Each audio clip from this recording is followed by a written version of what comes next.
நண்பர்களே, நீங்கள் பார்த்து கொண்டு இருப்பது உங்கள் கௌசிகா ரிவ்யூ. சரி வாங்க வீடியோக்குள்ள போய் என்ன நடக்க போகுது அப்படின்னு சொல்லிட்டு பார்த்தீங்கன்னா, நம்ம மல்லிக்கு சர்ப்ரைஸ் கிஃப்ட் இருக்குங்க. என்னடா சொல்கிற அப்படின்னு சொல்லிட்டு பார்த்தீங்கன்னா, மன்னிப்பு எப்படி கேட்டு நம்ம சமாதானம் பார்த்ததுன்னு சொல்லிட்டு நம்ம விஜய் தெரியாமல் அந்த காலத்து 90s கிட்ஸ் ஐடியாவே கையில் எடுக்கிறாரு.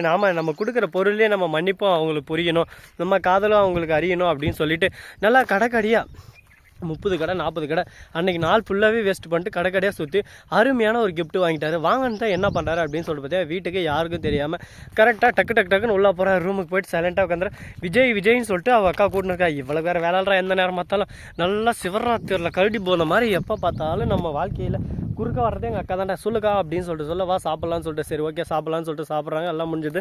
மல்லி வருவான்னு பார்த்தா மல்லி சாமான் கழுவுறது, அப்புறம் அந்த இதெல்லாம் எடுத்து வைக்கிறது, அப்புறம் அந்த தட்டெல்லாம் கழுவி வைக்கிறது, தண்ணியெல்லாம் கரெக்டாக அரேஞ்ச் பண்ணி வைக்கிறது, எல்லா வேலையும் செஞ்சுட்டு கரெக்டாக 11:30 வராங்க. அப்போ தான் மல்லியோட கஷ்டம் புரியுது. நம்ம பாட்டுக்கு வேலையை பார்த்துட்டு வந்துடுறோம் சாப்பிட்டு உடனே. ஆனால் மல்லி சாப்பிட்ட அப்புறம் இவ்வளோ வேலை இருக்கா அப்படின்னு சொல்லிட்டு அப்போ தான் அவரோட மனசுக்குள்ளே ஒரு பாசம், ஒரு ஏக்கம் எல்லாமே அதிகமாகுது. நம்ம மல்லி மட்டும் ஏன் இவ்வளோ கஷ்டப்படுறாங்க, வீட்டில் இத்தனை பேர் இருக்காங்களே லேடிஸு, அவங்க எல்லாரும் சேர்ந்து செஞ்சால் உடனே ஆகல, மல்லிக்கு மட்டும் இவ்வளோ கஷ்டமா அப்படின்னு சொல்லிட்டு ஃபீல் பண்ண ஆரம்பிக்கிறாரு. சரி ஓகேன்னு சொல்லிட்டு அப்போதைக்கு சைலண்ட்டாக இருக்காரு.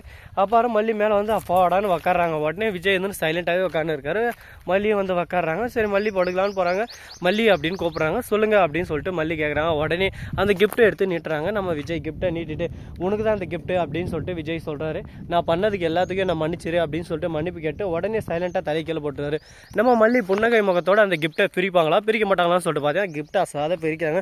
பிரித்து பார்த்தா அதுக்குள்ளே 3 பேர் மை எவ்ரி திங் அப்படின்னு சொல்லிட்டு கீழே போட்டு வெண்பா, மல்லி, விஜய் 3 பேரும் அந்த இதில் இருக்குது. அந்த கிஃப்ட்டில் கரெக்டாக பொம்மையிலே அப்படியே சும்மா அவங்க இருக்கிற மாதிரி அப்படியே இது பண்ணி வச்சுருக்காங்க. அதை பார்த்து ரொம்ப சந்தோஷம் ஆயிடுச்சு மல்லிகை. உடனே பார்க்கணும் விஜய் போய் கட்டி பிடிச்சிடறாங்க.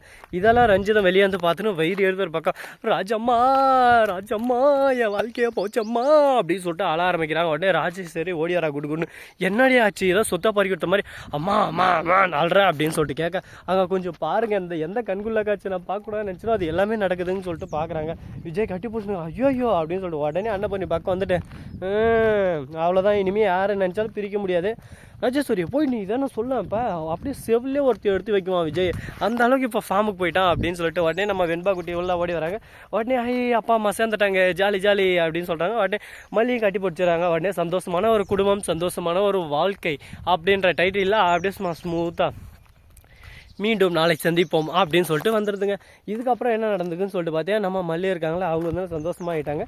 நம்ம ராஜேஸ்வரி தான் புகை தள்ளிடுச்சு, இதை இப்படியே விடக்கூடாது, இன்னும் 2-3 நாள் போச்சுன்னா அவ்வளோதான் கையிலே பிடிக்க முடியாது அப்படின்னு சொல்லிட்டு விஜய்கிட்ட எதனா மல்லியை பற்றி பேசலான்னு போனாவே சரி.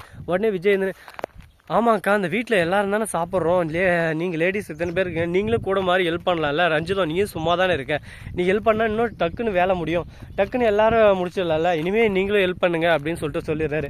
வேறு வழி இல்லாமல் இவங்களும் போயிட்டு சாப்பாடு செய்யும் போது அது கழுவுறதுக்கு எல்லாத்துக்கும் ஹெல்ப் பண்ண ஆரம்பிக்கிறாங்க.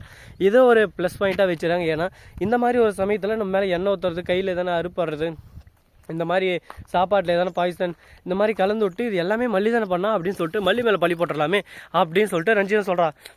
மடசாம்பிராணி நானும் தானே கூட இருக்கேன், நீ தானே கூட இருக்க, நாம் 2 பேரும் ஏன் பண்ணிக்க மாட்டோம்னு சொல்லிட்டு திடீர்னு நம்ம பார்க்க திருப்பி போட்டால் நான் பண்ண முடியும். அப்புறம் சட்டி சுட்டதாடா கை விட்டதாடா அந்த மாதிரி பொழப்பாய் போகிறோம். நமக்கு மூடிட்டு என்ன செய்யணுமோ அதை மட்டும் செய், தேவையில்லாமல் அதிகமாக யோசிக்கிற பேரில் யோசிச்சு ஒரே அடியாக நமக்கு நீயே ஆப்பு வாங்கி தந்துடாத அப்படின்னு சொல்லிட்டு சொல்கிறாங்க.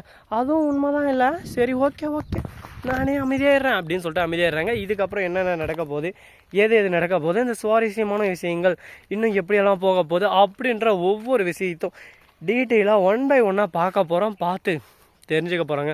அதுக்கு முன்னாடி உங்களுக்கு சர்ப்ரைஸ் தான விஷயம்.